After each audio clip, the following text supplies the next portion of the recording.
தேவை இன்றைக்கு இருக்குது. அதை காட்டிலும் அதிகமாய் செய்கிற தேவன். ரூ. 100 உங்களுக்கு தேவைன்னா ரூ. 1000 வர பண்ணுகிற தேவன். அவரை விசுவாசிக்கிறீங்களா? இயேசுவை நான் விசுவாசிக்கிறேன்னு சொல்றவங்க ஒரு ஆமென் சொல்லுங்க. இயேசுவை விசுவாசிங்க. அவர் அற்புதத்தின் தேவன். உங்களுக்கு இன்றைக்கு அற்புதத்தை செய்வார். யார் யார் இந்த ப்ரோகிராம்ல வந்து வாங்க ஜெபிக்கலாம்ல கலந்து கொண்டீங்களா? அவங்க குடும்பத்தில இன்றைக்கு ஆண்டவர் அற்புதத்தை செய்யப் போகிறார்.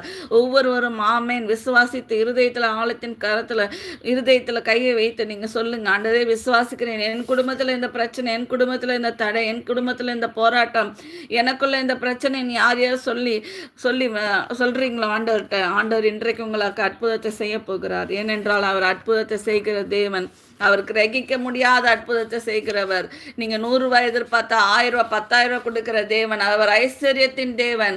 அவரால் செய்யக்கூடாத அதிசயமான காரியம் ஒன்றுமே இல்லை. உங்க குடும்பத்தில் அதிசயம் நடக்க போகுது. உங்க வாழ்க்கையில் அதிசயம் நடக்க போகுது. அற்புதம் நடக்க போகுது. ஜெப உதவி உங்களுக்கு தேவைப்பட்டுச்சுன்னா இதுக்கு கமெண்ட் பண்ணுங்க. நான் உங்களுக்காக ஜெபிப்பேன். ஆண்டவர் அற்புதத்தை